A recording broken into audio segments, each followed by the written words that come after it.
7e sommet des chefs d'État et de gouvernement afro-arabes. Ali Bongo Ondimba est au Koweït depuis hier.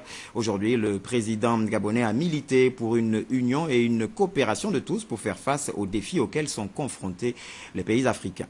Et puis crise à l'éducation nationale, le chef du gouvernement conclave en ce moment même à la primature avec les syndicats et les associations des parents d'élèves pour tenter de trouver une issue heureuse, alors que nous recevrons sur ce plateau le professeur Jean-Marc Mi-Ekom.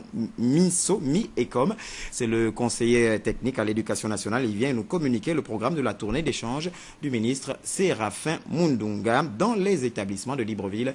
Merci pour votre fidélité, madame, messieurs, bonsoir et surtout bon confort d'écoute. Le président de la République, chef de l'État, Ali Bongo Ondimba, en séjour depuis hier soir à Koweït City, où il prend part au 3e sommet des chefs d'État et de gouvernement afro-arabe. Le compte-rendu de la presse présidentielle, Ali Reynald Radjoumba, Hervé Mangoumba. À la mairie de Koweït City, le président de la République, chef de l'État, Ali Bongo Ondimba, a été accueilli par son Altesse, Cheikh Sabah Al-Ahmed Al-Jaber Al-Sabah, émir de l'État du Koweït. Le président de la République, Ali Bongo Ondimba, prend part du 19 au 20 novembre à Koweït City au 3e sommet afro-arabe axé sur le thème « Partenaires dans le commerce et le développement ». Co-organisé par l'Union africaine et la Ligue arabe, les assises de la capitale koweïtienne vont regrouper plusieurs dirigeants du monde arabe et du continent africain pour discuter de nombreuses questions d'intérêt commun, notamment dans le domaine de l'investissement, la coopération économique, l'agriculture, la santé alimentaire et l'environnement. Pour cette première rencontre officielle entre les deux dirigeants, la coopération bilatérale entre le Gabon et le Koweït a figuré au menu de cet entretien qui s'est déroulé au salon d'honneur de l'aéroport Al-Amiri de Koweït City. Il faut rappeler que les relations entre le Gabon et le Koweït ont été formalisées au début des années 70. Il faut préciser que plus de 71 leaders et hauts représentants des pays arabes et africains se sont donc réunis ce mardi au Koweït pour l'ouverture du 3e sommet afro-arabe. Le président gabonais Ali Bongo Ondimba, dans son intervention, a déclaré qu'il faut donc l'union et la coopération de tous pour relever les défis auxquels les pays africains sont confrontés afin d'atteindre, bien sûr, un développement stable et pacifique. Le point avec nos confrères de la presse présidentielle. Arabe s'est ouvert dans la capitale koweïtienne en présence de plusieurs dirigeants du monde arabe et du continent africain. Placé sous l'égide de la présidence de son Altesse, Cheikh Sabah Al-Ahmed Al-Jaber, émir de l'État du Koweït. Ce sommet afro-arabe, 3e du genre, fait suite au sommet de Sirte en Libye de 2010, au cours duquel un certain nombre de décisions avaient été prises pour redynamiser les relations entre les deux régions. C'est en sa qualité de coprésident du 2e sommet que le chef de l'État Ali Bongo Ondimba s'est exprimé au nom de ses pairs du continent africain sur les enjeux de cette rencontre économique et la nécessité de jeter un regard sans complaisance sur le chemin parcouru depuis la rencontre de Sirte et de réaffirmer l'engagement de l'Afrique pour un nouveau partenariat stratégique. Le président de la République a également précisé que l'Afrique s'illustre aujourd'hui par sa forte attractivité économique, ses efforts de bonne gouvernance et d'ouverture, ses aspirations démocratiques, ses ressources multiples et variées en font un partenaire de confiance qui offre de nombreuses opportunités d'investissement. En poursuivant son discours, le président de la République a aussi rappelé que ce sommet se tient dans un contexte fortement marqué par de profondes mutations sociopolitiques ayant entraîné de vives tensions dans certains pays. Aujourd'hui, l'urgence est de mener des actions concertées afin que ces pays retrouvent la voie de la paix et la stabilité, facteur indispensable au développement. Au terme de son discours, il a été fortement ovationné par l'ensemble des participants et salué par l'émir du Koweït. On parle de l'éducation nationale à présent face à la crise qui prévaut, vous le savez, dans ce secteur depuis quelque temps maintenant. Vous allez le voir sur ces images. Eh bien, le Premier ministre, chef du gouvernement, Raymond Donsima, est actuellement même, au moment où nous sommes sur ce plateau, il est en négociation avec les syndicats de l'éducation nationale et les associations des parents d'élèves du côté de la primature. Il est question, bien sûr, de tenter de trouver des solutions durables, sinon définitives, à la crise. Si l'on peut noter quelques avancées, notamment en ce qui concerne le paiement des vacations entamées depuis lundi dernier, eh bien, le point d'achoppement reste bien sûr la reprise des cours. Le ministre de l'Éducation nationale avait souhaité que ces cours reprennent demain, mercredi. En tout cas, nous y reviendrons avec force et détail au cours de nos prochaines éditions d'information. Ce sera avec nos reporters Filika Biongo et Serge Nzengi Mabila. Pour l'heure, justement, et nous vous l'annoncions en titre, nous recevons sur ce plateau le professeur Jean-Marc Minso-Miekom. Bonsoir, professeur. Bonsoir. Alors, vous êtes donc, pour le préciser, hein, vous êtes le conseiller technique au ministère de l'Éducation nationale. Et vous venez donc ce soir sur ce plateau pour nous communiquer ce programme d'échange du ministre de l'Éducation prévu dans les établissements de Libreville. C'est bien cela? Merci, c'est bien cela. Nous vous écoutons, professeur. Merci. Ministère de l'Éducation nationale, de l'enseignement supérieur et technique, de la formation professionnelle, de la recherche scientifique, chargé de la culture, de la jeunesse et des sports, cabinet du ministre. Programme de la tournée d'échange de Monsieur le ministre avec les enseignants. Cette tournée consistera à échanger avec les enseignants du pré-primaire, du primaire et du secondaire des établissements de Libreville, en présence des bureaux d'association de parents d'élèves, des chefs de classe accompagnés de leurs parents, suivant le programme ci-après. Mercredi 20 novembre 2013, à 16 h, au site du complexe Léon-Bas, sont concernés les enseignants des établissements suivants: Lycée national Léon-Bas, CS Léon-Bas, Lycée Paul Ingengen Gonjou, Collège Kouaben, Collège Bessieux, CS Bessieux, Institution Immaculée Conception, Collège Sainte-Marie, CS Baoumar et Lycée Calazans.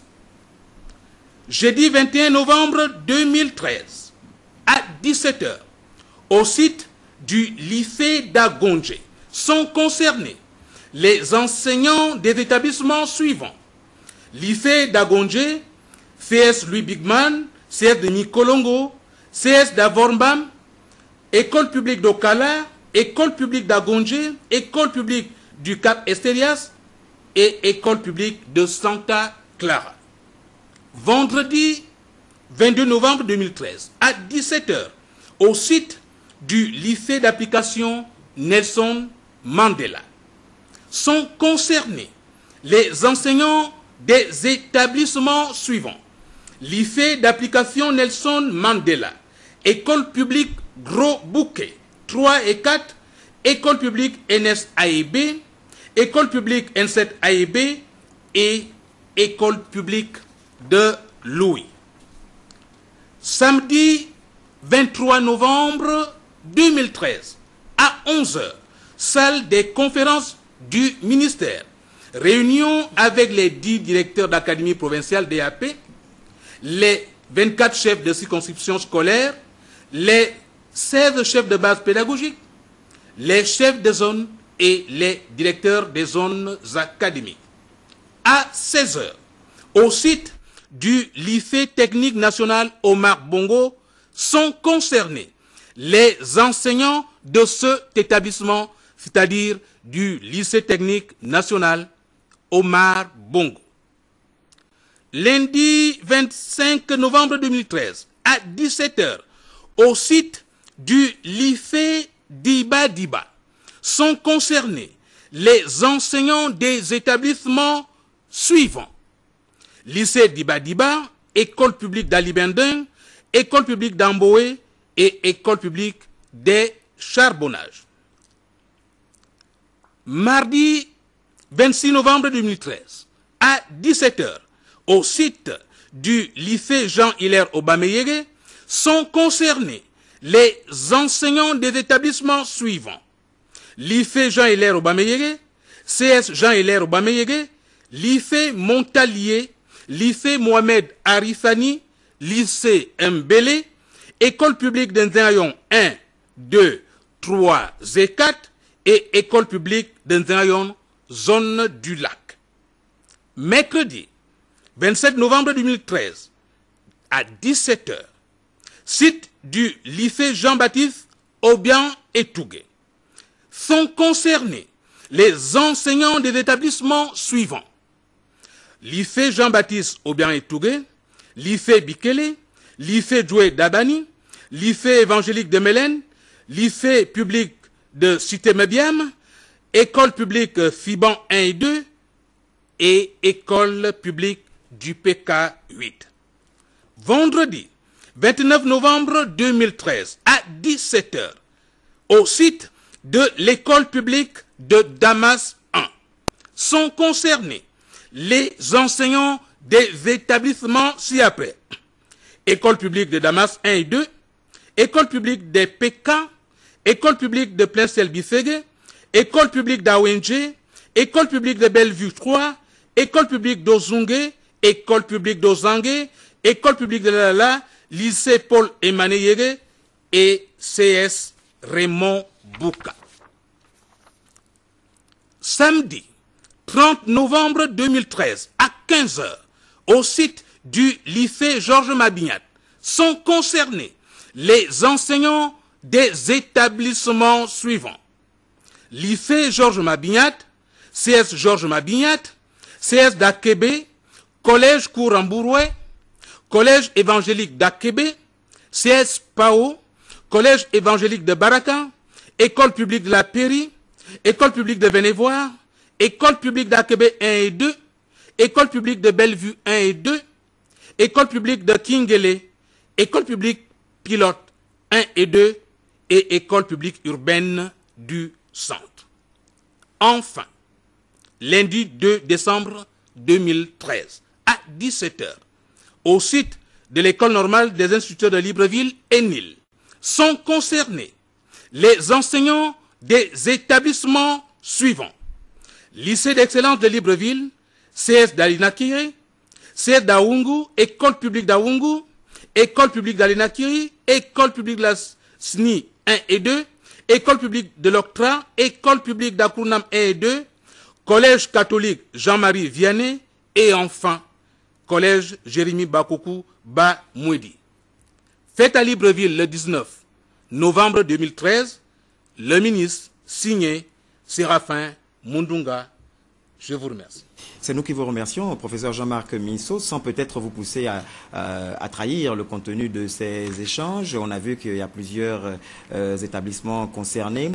Peut-être 2 mots sur ce que le ministre tient à dire à ses enseignants?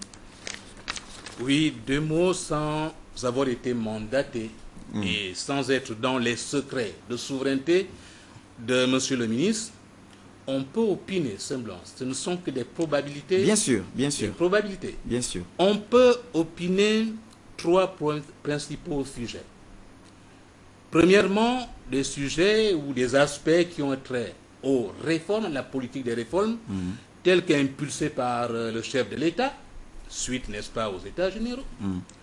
On peut opiner également sur les aspects corrélativement liés à la problématique de la mise en œuvre de ces réformes, et on peut également opiner sur l'actualité éducative actuelle par rapport aux événements que nous vivons, et enfin on peut opiner sur les aspects spécifiques liés à chaque établissement visité, qu'aura à visiter son excellent monsieur le ministre. Merci d'avoir accepté en tout cas de répondre à cette question pas facile. On va peut-être vous pousser à opiner. Vous savez que en ce moment les parents d'élèves sont rivés sur la première chaîne de télévision parce qu'ils aimeraient savoir. Le ministre avait souhaité que les cours reprennent demain mercredi. En ce moment même, les syndicats et les associations de parents d'élèves sont encore en conclave avec le Premier ministre. Alors demain finalement il y a cours, il n'y a pas cours. Les parents attendent, les élèves également.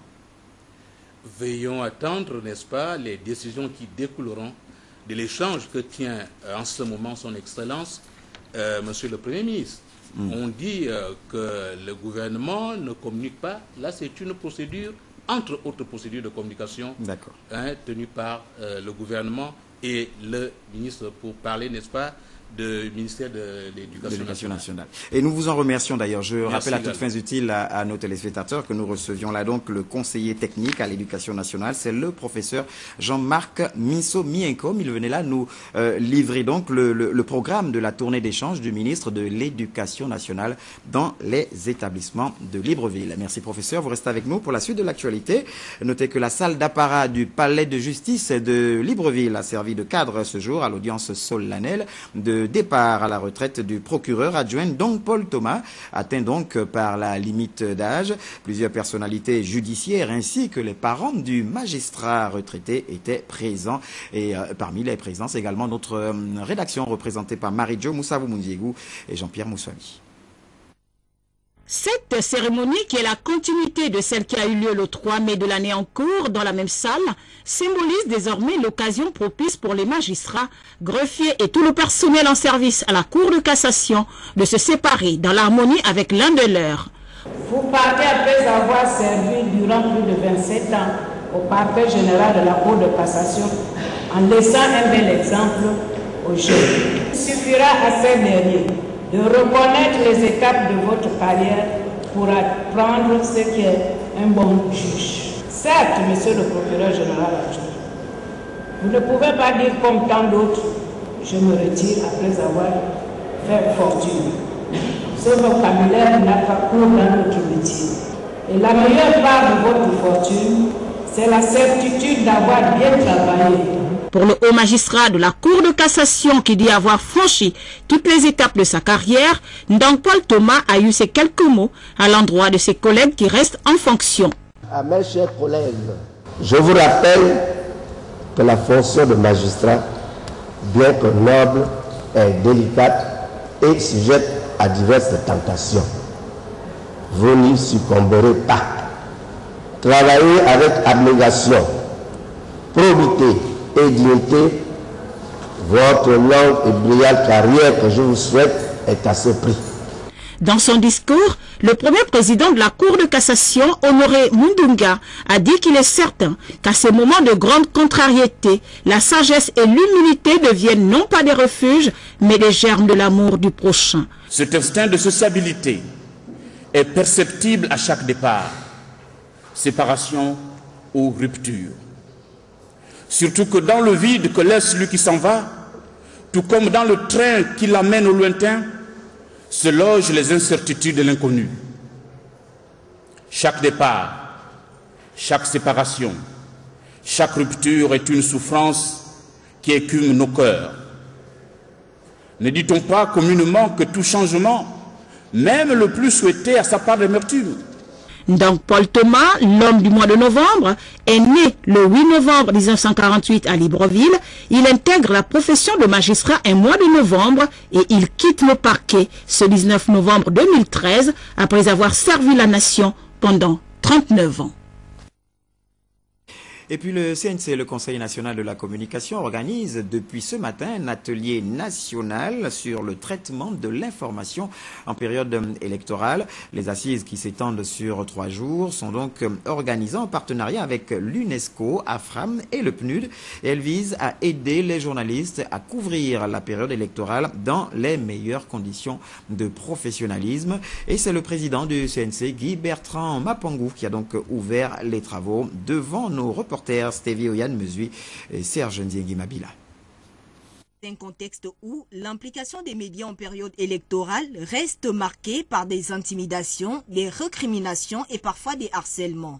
Et pour leur permettre de faire face à cette situation d'une part, mais aussi d'améliorer le traitement de l'information en cette période électorale, le CNC a eu recours aux experts de la FRAM et de l'UNESCO. La FRAM entend appuyer le laborieux processus de l'enracinement de la démocratie au Gabon, en assurant aux médias de l'intérieur du Gabon la participation au présent atelier.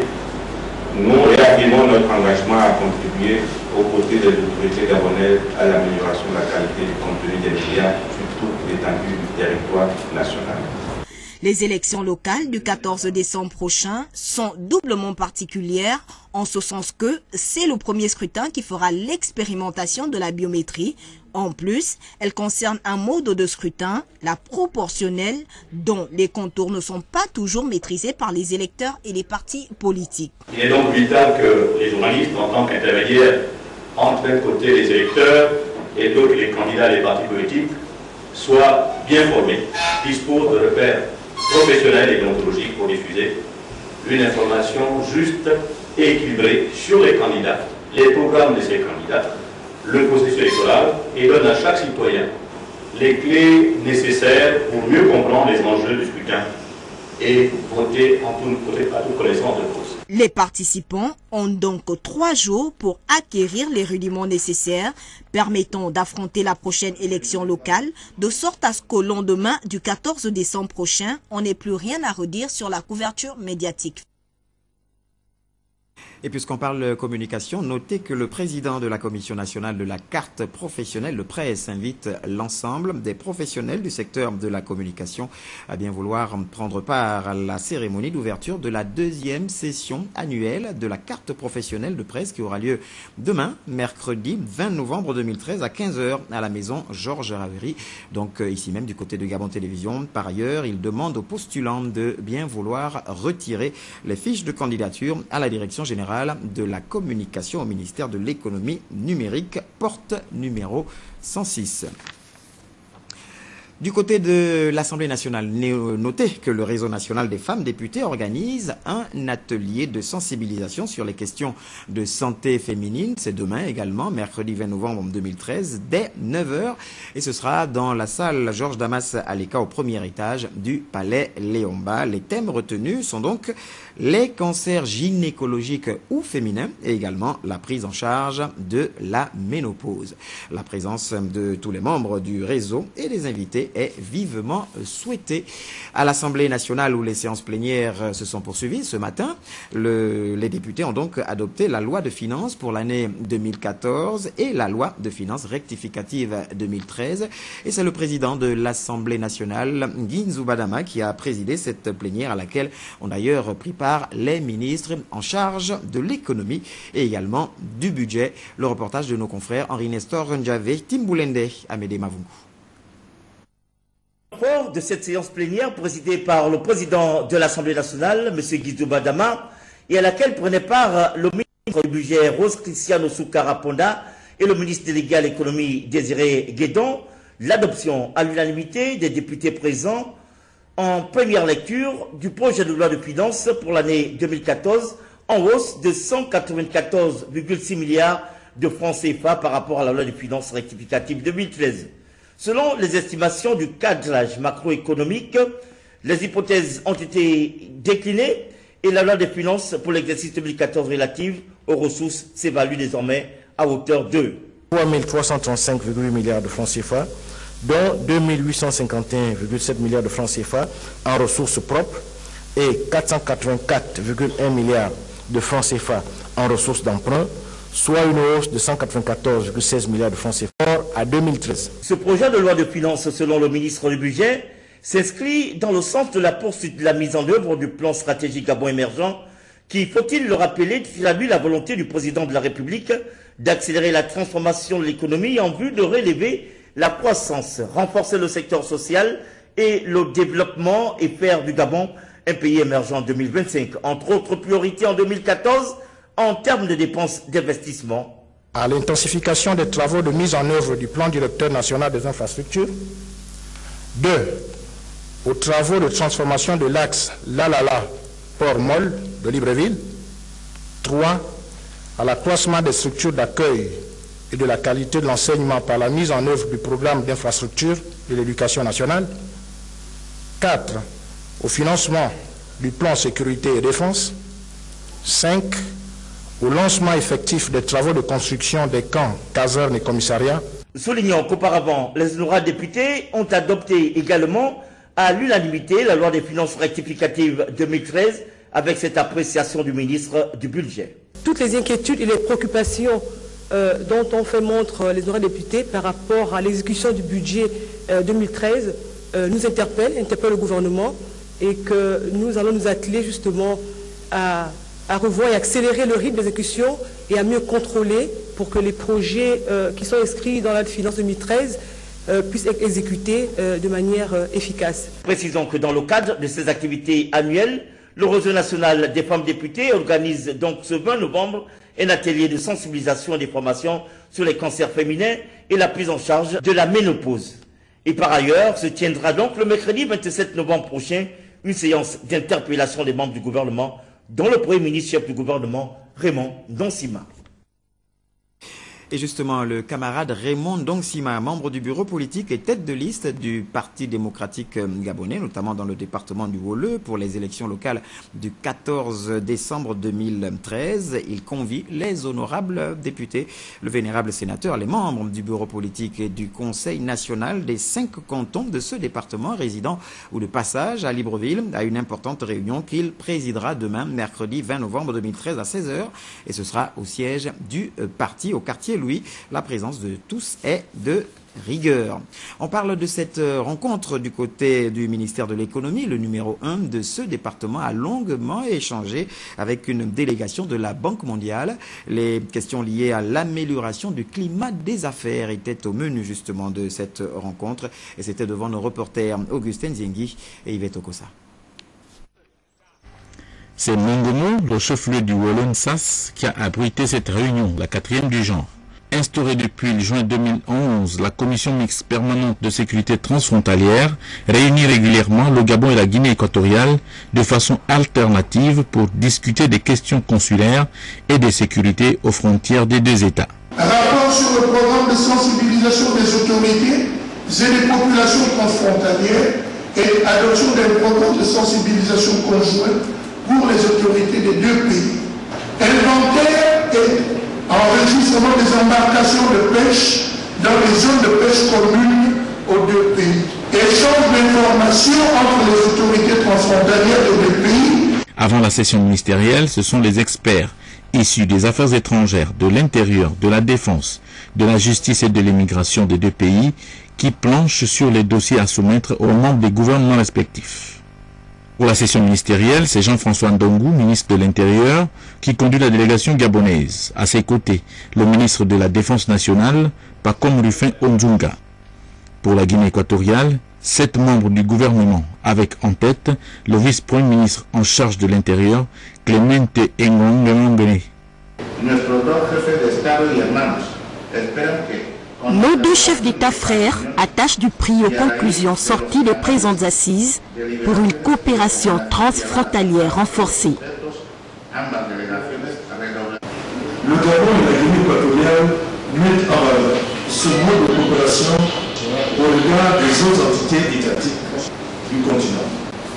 Et d'ailleurs, en leur par exemple que l'Afrique frontalière ne peut plus être plus qu'une source de tension, de conflit et de guerre, mais plutôt un cadre de dialogue et d'échange à même de dégager des orientations stratégiques pour une coopération transfrontalière cohérente. L'on notera la convergence des vues entre les deux délégations sur les questions inscrites à l'ordre du jour.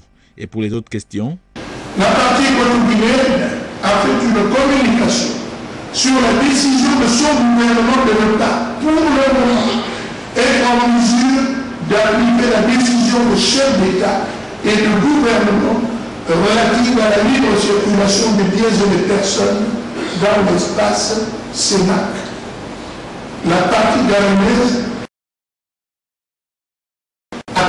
La 5e commission mixte de coopération transfrontalière aura lieu au Gabon en avril 2014. Vous l'aurez compris, cette rencontre entre le ministre de l'économie et la délégation de la Banque mondiale s'est quelque peu perdue entre l'abondance de l'actualité que nous couvrons au quotidien. Nous reviendrons sur cet élément au cours de nos prochaines éditions d'information. Vous avez bien sûr reconnu la voix de notre envoyé spécial en Guinée équatoriale, Jean-Éric Ndiengui Mangala. Il s'agissait de la commission permanente de sécurité transfrontalière entre le Gabon et la Guinée équatoriale qui s'était réunie. Le Gabon était donc représenté par le ministre de l'Intérieur, Jean-François Ndongou, et également le ministre de la Défense nationale.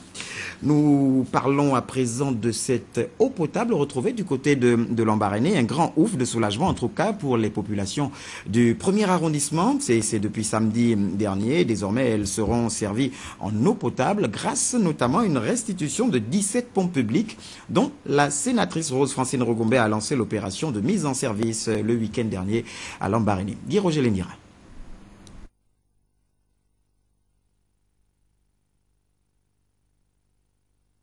C'est un samedi de joie, de partage et de solidarité qu'a connu les populations du premier arrondissement de Lambaréné avec la restitution de 17 pompes publiques aux populations Le président du Sénat, sénatrice du 1er arrondissement de Lambaréné, accompagné d'une importante délégation des autorités locales, de la Commission nationale de l'eau et de l'électricité, de la SCG et des chefs de quartier, a sillonné plusieurs quartiers de la ville pour la restitution et la mise en service des 17 pompes publiques qu'elle avait promis remettre en marche après une saisine des chefs de quartier de cet arrondissement, se plaignant de la fermeture de bonnes fontaines.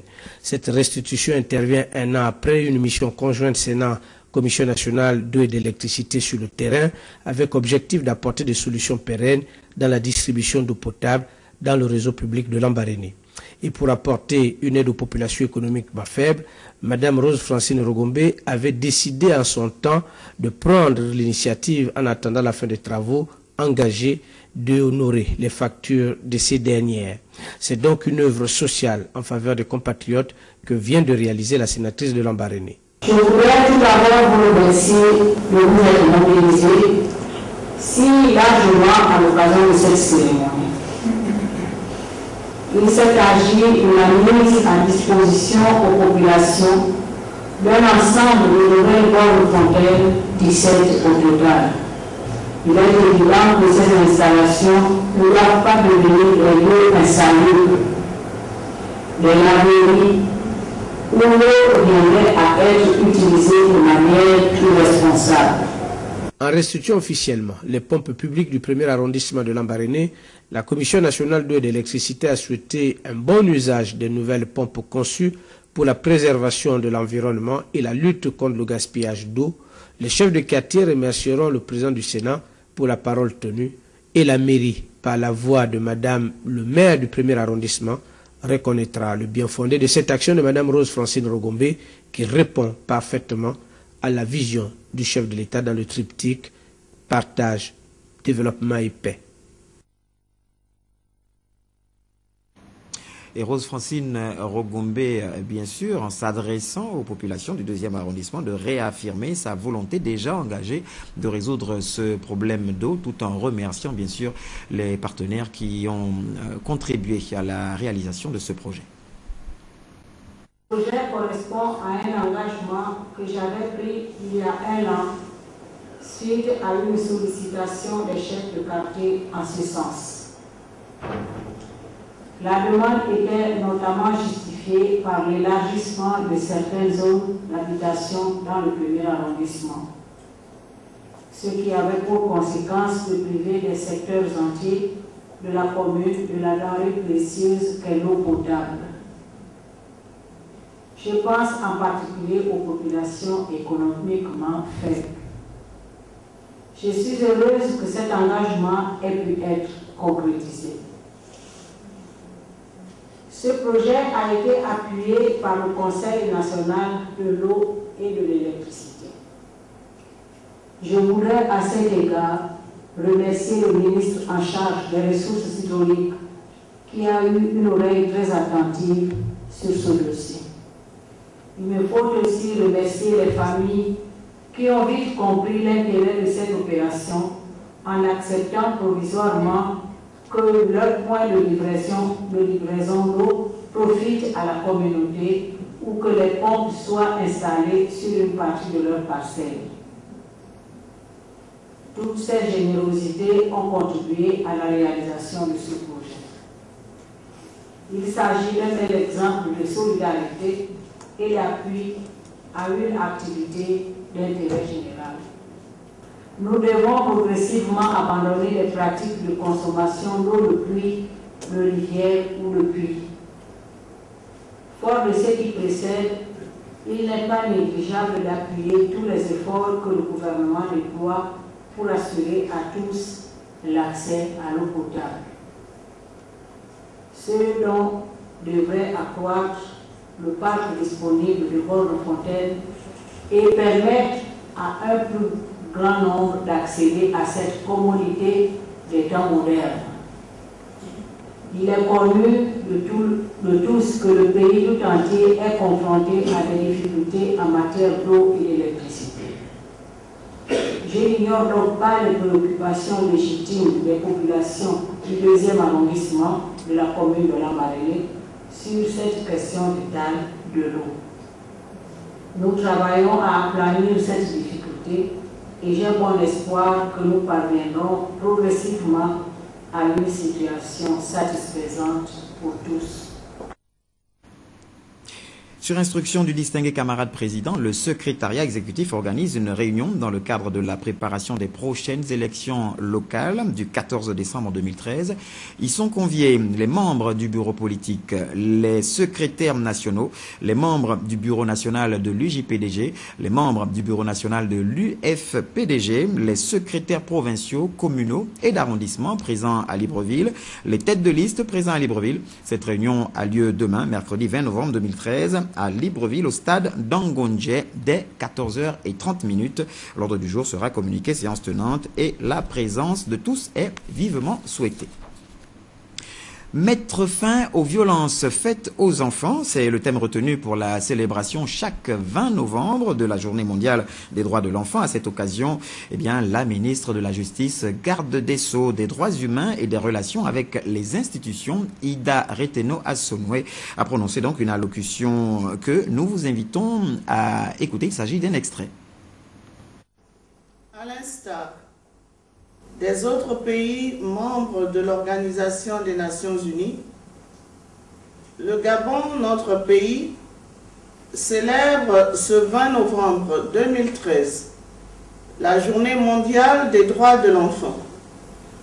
Cette année, le thème retenu est « Mettre fin aux violences faites aux enfants ». Les enfants représentent un tiers de notre population et tout notre futur, les acteurs de notre Gabon émergent. Conscients de ce que les enfants subissent les violences dans notre pays, et pour mettre fin à ce phénomène, le gouvernement a réalisé en 2011 une étude portant sur les violences faites aux enfants en République gabonaise. Il en ressort que 77% des enfants sont victimes de violences physiques exercées dans leur famille. 32% des enfants sont victimes de violences exercées dans leur communauté. 12% des enfants sont victimes de violences exercées à l'école. 1,4% sont victimes de violences exercées dans l'appareil judiciaire. 0,2% sont victimes des violences exercées dans les structures d'accueil des enfants en difficulté. Ces violences sont motivées par des raisons sociales à 65%, des raisons économiques pour 5%, des raisons culturelles pour 9%, des raisons politiques pour 1%. Cette étude a permis aux décideurs de disposer des indicateurs scientifiques précis sur l'expression du phénomène à travers le territoire national. Voilà l'intégralité de cette allocution à la fin de cette édition d'information. Il s'agit bien sûr de la Journée mondiale des droits de l'enfant avec pour thème cette année « Mettre fin aux violences faites aux enfants ». Notez que les camarades Alfred Edmond Diengi Madungu et Maurice Mdo Massandé, tête de liste PDG, convient les camarades membres du Conseil national, du comité central, ainsi que les cadres du parti ressortissants du département de Logulu, Mimongo, à prendre part à une importante réunion qui se tient donc demain, mercredi 20 novembre 2013, à la Chambre de commerce de Libreville, à partir de 15h précises. La présence de tous est vivement souhaitée. Pour la fin de cette édition d'information, nous parlons de ce séminaire sur les partenariats publics-privés. Il se tient donc à Libreville durant 5 jours, organisé à l'intention des agents de la Direction générale des marchés publics. Il a pour thème général, bien sûr, introduction au PPP, partenariat public-privé, en tant que nouvel instrument de la commande publique. Et le reportage est de Jean-Raoul Badinga. Les images de Serge Ndiengi Mabila. Comment doter les cadres de la Direction générale des marchés publics des outils pratiques et performants de maîtrise et de conduite de ces partenariats? À cette question, la Direction générale des marchés publics est en séminaire sur les partenariats publics privés 5 jours durant. Lorsque le chef de l'État a accédé à la magistrature suprême, il avait inscrit au cœur du plan stratégique Gabon Émergence la notion de PPP pour booster l'économie. Et c'est la raison pour laquelle la Direction générale des marchés publics a introduit cette notion dans le nouveau code des marchés publics. Cette formation intervient au moment où le Gabon s'est résolument engagé dans un ambitieux processus de réforme de la commande publique. Les partenariats publics-privés sont une nouvelle famille de contrats qui permettent de mettre en œuvre la commande publique, donc les commandes de l'État. À la différence des marchés publics traditionnels, c'est des contrats relativement complexes qui engagent des sommes importantes, qui se projettent dans un temps relativement long, mais il n'y a rien de nouveau sous le soleil. C'est toujours la continuation des marchés publics, mais avec des responsabilités élargies qui sont données à travers ces contrats aux acteurs privés. Ici, il s'agira de mieux comprendre les PPP, mais surtout les contrats et la chance pour le Gabon avec autant de richesses et une base de développement, le plan stratégique Gabon émergent. Le PPP, ça peut paraître technique, mais derrière tout ça, il y a les enjeux stratégiques que portent les pays, c'est-à-dire les ambitions qu'ils se donnent. Alors, il y a des ambitions qu'ils peuvent réaliser, porter seuls et réaliser seuls. Il y a d'autres ambitions, si je parle par exemple de grands projets d'infrastructures routières, d'électrification, etc., de grands barrages hydroélectriques, que les PPP peuvent aider à mettre en œuvre. Ces projets doivent être coportés avec d'autres pays, pour lesquels c'est aussi stratégique. Parce qu'il s'agit de développer une offre de biens ou de services dont la taille, le volume peut dépasser les capacités d'absorption du pays. Donc, la coopération régionale, dans le cadre de la CEMAC par exemple, peut être un moyen pour impulser des PPP structurants au niveau régional. Et le Gabon peut jouer un rôle de leader là-dessus, fort des ressources qu'il a déjà, et de sa faible démographie. C'est un atout qu'il faut bien utiliser. Le séminaire passera en revue les grandes lignes sur le partenariat public-privé à travers ce séminaire de Libreville. Libreville, capitale du bois, ce sera la semaine prochaine du 25 au 30 novembre.